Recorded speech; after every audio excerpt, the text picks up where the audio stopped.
Bonjour à tous. Thank you for joining us. Merci d'être parmi nous. Thank you for being here. My name is Kina Leclerc and I will be your moderator. Je m'appelle Kina Leclerc et je serai l'animatrice. I'm Kina Leclerc and will be your moderator. A quick reminder to place your phone on mute until I invite you to speak or to ask your question. And please do not place the call on hold. Available for questions from the media, we have disponible pour répondre aux questions des Available for question and media, we have in Council Chamber.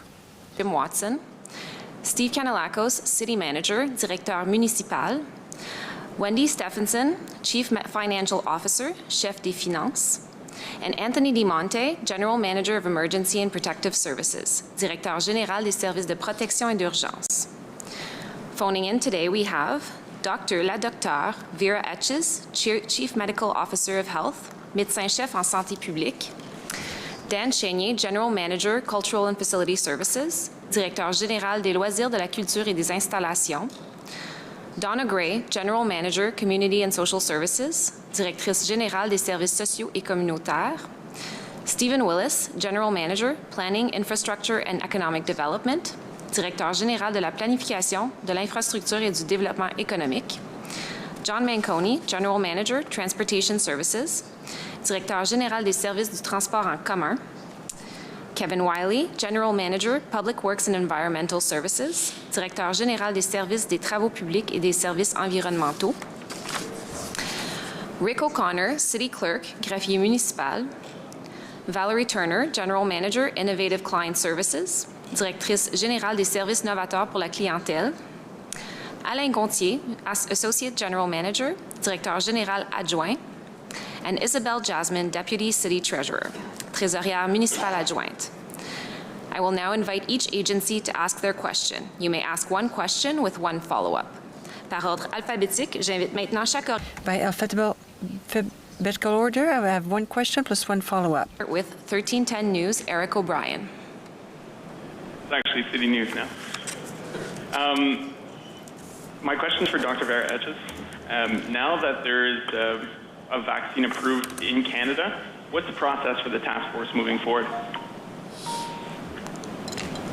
I'm sorry, please repeat your question. I was just getting a phone call. Okay, I had a lot of feedback too, but now that Health Canada has approved of a COVID-19 vaccine here, what's the process for the task force in Ottawa moving forward?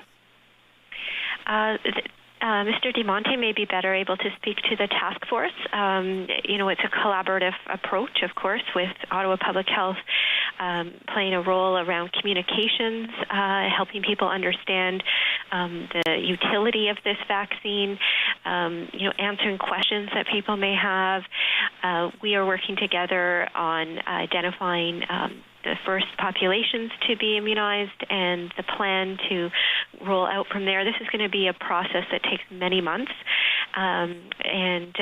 We know that until we have a larger proportion of the population immunized and enough information about the protections that it does provide at that level, we do need to maintain the behaviors that we're using right now to keep COVID under control. So it doesn't mean any change for my recommendations to the public right now around wearing masks, around keeping 2 meters distance from others, keeping contacts to our household as much as possible, and otherwise, visiting with distance, supporting one another, because these are hard behaviors to maintain over time. And so finding ways to keep encouraging one another to make it through this winter. Now, at the same time, with the vaccine rollouts not being included in the 2021 Board of Health budget, I know John Eglis said that the funding may be coming from higher panels of government. Is that the case, or where could the funding be coming from? Yes, we would expect, as with our budget that was approved today for 2021 for the COVID response, it would be provincially supported 100%. That is typically what has been happening for any extraordinary response we need to do. Thank you. Thank you, Eric. Moving on, we will go to CBC Ottawa. Do we have Kate or Joanne on the line? Yes, hi everyone, it's Kate. First off, to the mayor, I was wondering about the study of the Prince of Wales Bridge. Why now and all of a sudden? What led to this? I mean, you know, the idea has been out there for some time.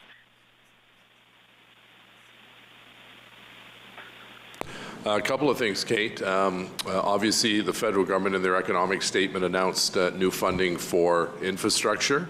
And so we want to be prepared when applications come out for infrastructure programs, either at the provincial or federal level, to move on this project. This project, as you heard from one of my colleagues, Councillor Kavanagh, has been a dream for about 20 years. So it's taken a long time to get to where we've gotten today. We do have some city funds to do some of the environmental assessment and design work, but we'll need the support of upper levels of government to see the dream come true. It's a very exciting project to have that kind of a multi-use pathway with cyclists and pedestrians and non-vehicle use of the bridge, and it would connect our two great cities very nicely, Gatineau and Ottawa. My other question, I suppose, goes to you on the police budget, and that was hearing that next year the goal would be to try to keep the budget at 2021 levels in 2022, so effectively a freeze, you know, not even the 3% or so. I wondered what you thought of setting a goal like that. Well, I don't think it was, I think some people talked about it. It certainly has not been approved as a direction by the Police Services Board, as far as I'm aware. We have built-in costs, inflationary costs, wage settlement, arbitrated wage settlement costs that continue to put pressure on the police budget. And I'm not sure at this early stage, you know, a year before the next year's budget, we can predict that there would be a freeze in the funding, because that would mean additional cuts to the police budget. So that ultimately will be up to the Police Services Board, and then ultimately working with us at the City of Ottawa. But at this stage, I think it's premature to you know, project that there would be a freeze in the police budget, because I know the chief and others would come and say, how do you freeze a budget without making massive cuts? Because some of these costs are built in that you just can't get out of. When an arbitrator gives you a settlement on wages, that's it. There's no appeal process for that. And inflation is the same thing. You know, costs go up, whether it's gasoline or purchase of police vehicles and so on. So we've just gone through this budget. I think the police board has a lot of work to do, obviously, to heal some of the rifts between various parts of our community and the police service. And I think we have the right chief in place to do that. Thank you. Thank you. Thank you very much. Moving on, we will go to Josh Pringle at CTV Ottawa. Thank you very much. My question is for Dr. Etches. Last night, sources told CTV Ottawa that the province's hot zones like Toronto and Peel will be given priority on the upcoming delivery. Does the City of Ottawa and Ottawa Public Health know if we'll get any COVID-19 vaccines when they become available in Canada next week? And is the city ready to begin administering the vaccine as early as next week? I might ask Mr. DeMonte to speak to the readiness of the COVID vaccine distribution task force. So, yes, the city is ready if we do receive vaccine next week to be able to start with our partners putting needles in our arms, as we've been saying. Our hospital partners and our public health partners have been working with us, so we are ready.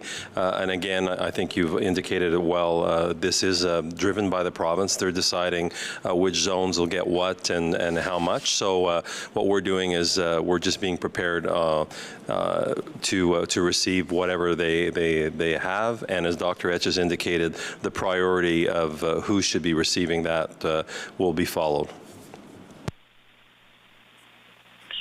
And my follow-up question, has the city been given any indication that a COVID-19 vaccine will arrive within the city limits next week? There's been a lot of discussions, and this is obviously still a moving target as provincial officials are looking at what the federal government will be providing to Ontario. The health team is working provincially to decide where they should distribute that. So we haven't been given definitive answers exactly right now, but we expect that in the next few days. So we'll be ready if Ottawa is deemed an area where we'll be receiving vaccine.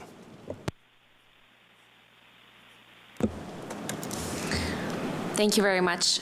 We will now go to Craig Lord at Global Ottawa. Thanks very much. This is for Mayor Jim Watson. Wondering if you can expand a bit on why you felt Councillor Menard's motion asking for a delay on the Lansdowne motion before Council could get a business plan from OSEG and get additional scrutiny from the AG. Why would that have killed Lansdowne, in your words? I didn't hear the last portion. It got muffled. Could you repeat that, please? Sorry, why did you feel Councillor Menard's motion on Lansdowne would have killed the Lansdowne deal?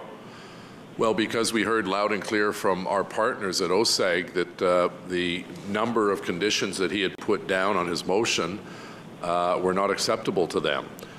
One of the key points that I worked on, along with Councillor Fleury, was to ensure that we had the teams, the Red Blacks and the 67s continue to play, and we got a commitment in writing for another 10 years. But all of the other conditions that were put in the motion by Councillor Menard and the slide deck, which you saw was not even sent as a courtesy to Mr. Greenberg so he could study it. He indicated that a good portion of it was wrong and misleading. And there's not a long lineup of suitors looking to take over a facility that would not turn a profit for some time. And as you know, Craig, this piece of land, which is an important piece of land in our urban core, used to be made up of rundown buildings, cruddy old asphalt, and costing us $3 to $5 million a year. And now we actually have eliminated a good portion of those costs. It's about $1.4 million, the public realm, the lawn and the Aberdeen and the horticulture. And we're bringing in about $6 million in property taxes that, as the city manager indicated, that covers the cost and the interests of the investment we made in the underground parking as well as the stadium. Thank you. And as a follow-up to that, on the 10 years that OSEG has committed to run the Red Blacks and the 67s, what is the actual value of that to you? It doesn't, fix their financial issues, and it doesn't reflect a change in tone from OSEG, as Roger Greenberg has said many times. Oh, we want to keep running these teams as long as we possibly can. So what's the actual hard value for the city in that 10-year commitment that they've agreed to in writing? Well, it's 40,000 people showing up at Lansdowne to hoist the Grey Cup a few years ago with Henry Burris. It's the team spirit that helps keep the city an exciting tourism destination.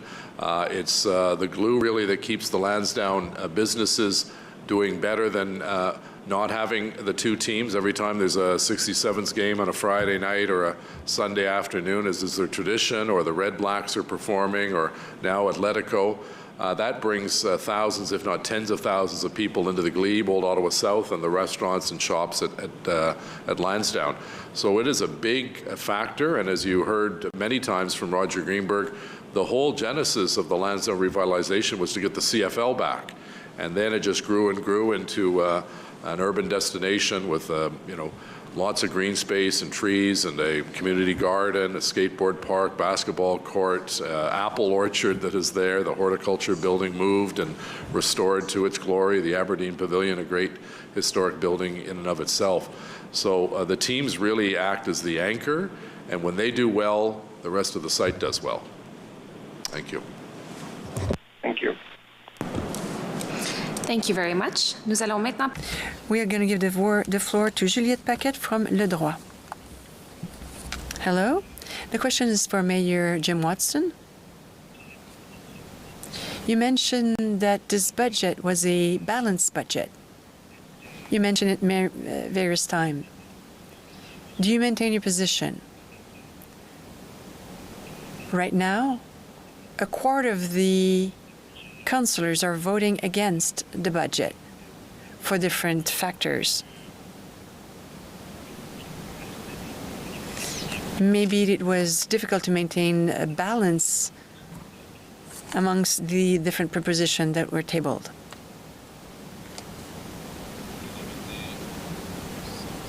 Once more. Yes, these are difficult moments for politicians. It's difficult to get a consensus. They voted 7 times on 11 budget. Today it was 18 against 6, so the vast majority of the councillors are approving the budget. This is one way for us to control the costs. We have a tax freeze at 3%. We're offering services for affordable housing, transport, and for the majority of the population in the city of Ottawa.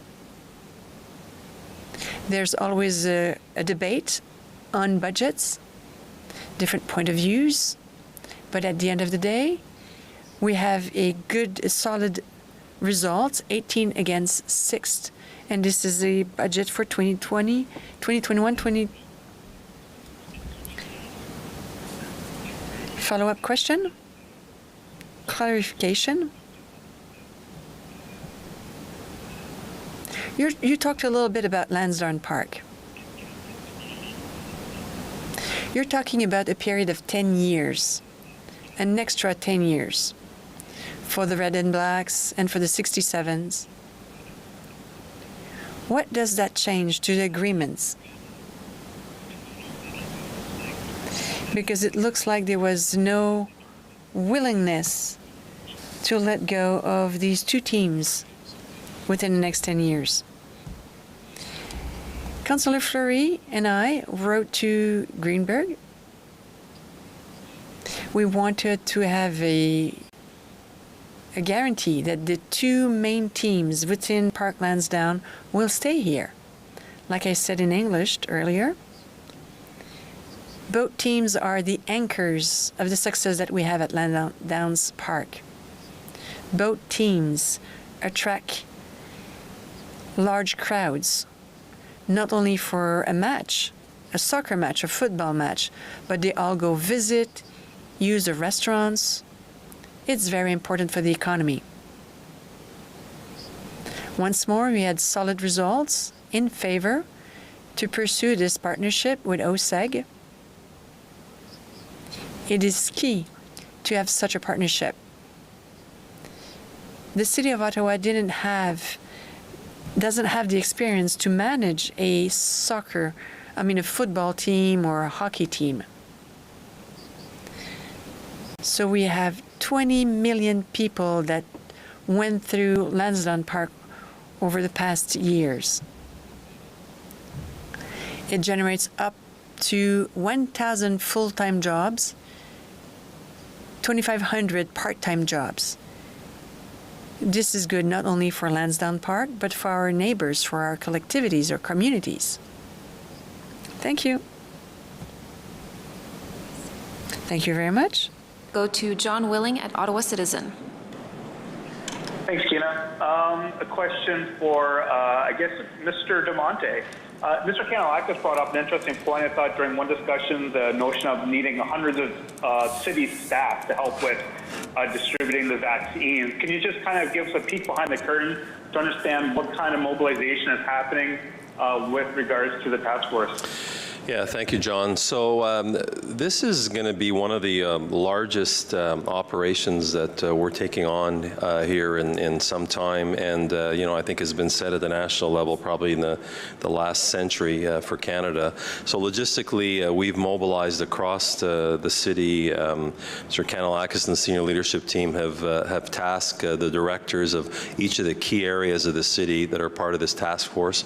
Obviously, Dr. Etches and her team, the public health team are part of the task force, as well as the hospitals are all represented on the task force. So we've completely mobilized. We're looking at all sorts of tasks from, how we're going to move vaccine around. We're going to be following the orders of the province with regards to who are the priority groups to receive it. We have to mobilize clinicians to be able to give this. So you have to be a healthcare professional to be able to vaccine people. So that's going to require hundreds of people to do that. Clerical staff, our IT team is mobilized as well too. So it's a significant operation. Our HR team is also mobilized, and we'll probably be pulling in hundreds of city staff at different levels to support this operation. So it's a significant task. We're not only up to it, we've got a lot of work already done, and we've got some foundational work. And one of your colleagues asked a question earlier with regards to where we're at. So as the vaccine begins arriving, the priority groups will be identified, and we've got different models ready. And when we get to what looks like probably later on next year in the general population, even our teams are mobilized with regards to all our city facilities. We'll have multiple facilities across the city ready so people can present themselves there to get vaccinated. So it's quite an undertaking. The team is up for it, and they've been mobilized now for about a week, and already a lot of work has been completed. Thanks for that. Follow-up to Tony. What's the status of getting those super cold refrigeration units to make sure the vaccine is kept safe? Right. So I know you've heard the federal government has already done some testing with the military about moving that vaccine across the ocean from Europe to Canada and then distributing it to different provinces. They did a whole bunch of simulations. Then we'll be receiving them in the provinces, and the provincial government, the federal government will be providing us with those super cool freezers to maintain that vaccine, the Pfizer vaccine, at minus 80 degrees Celsius. Those are all be distributed appropriately. We've already have some discussions. Some of the information still, is you can understand, is very fluid as this is moving through, and it's informed by the health team that's informing the provincial government.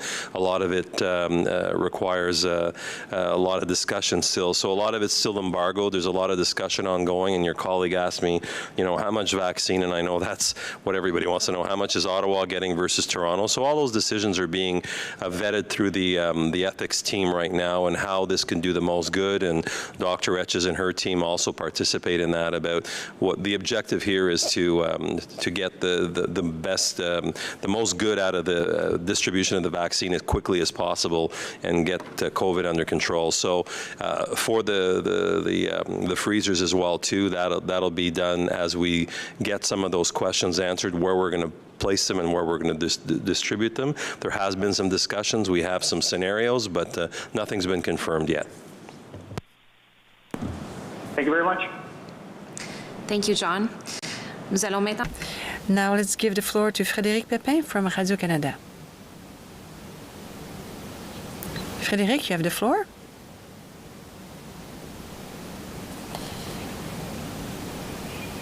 He finished his shift. My name is Sami. Can I ask the question on his behalf? Go ahead. Thank you. I would like a comment in French about the increase of Public Health Ottawa's budget because of the pandemic. Yes, this is Dr. Etch. Okay, the Public Health of Ottawa's budget increased by 31%. 2.6% is to maintain the budget, the current budget. So this is only 2.6, the salaries. The other 30%,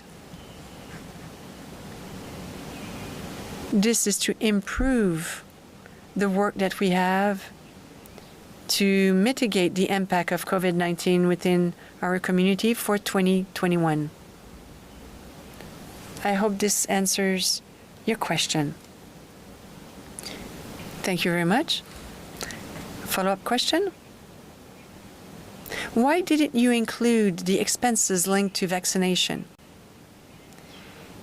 We planned the budget in October 2020. October, November. So it was unclear if Health Canada would approve a vaccine. I'm very happy that it has been approved.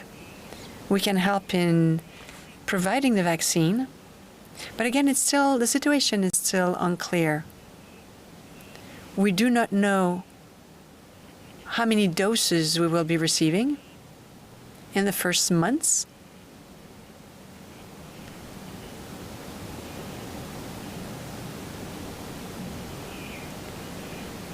So we know that the amount of doses that we're going to be received will not cover the whole of the population of the city of Ottawa. We want to help and to vaccine everyone that wants to receive it. We will create a budget at one point. This will be discussed with the province of Ontario.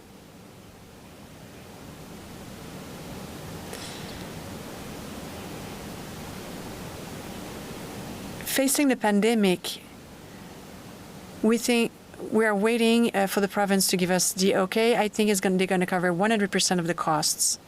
Thank you very much. That we have, c'est tout le temps que nous disposons aujourd'hui. Merci.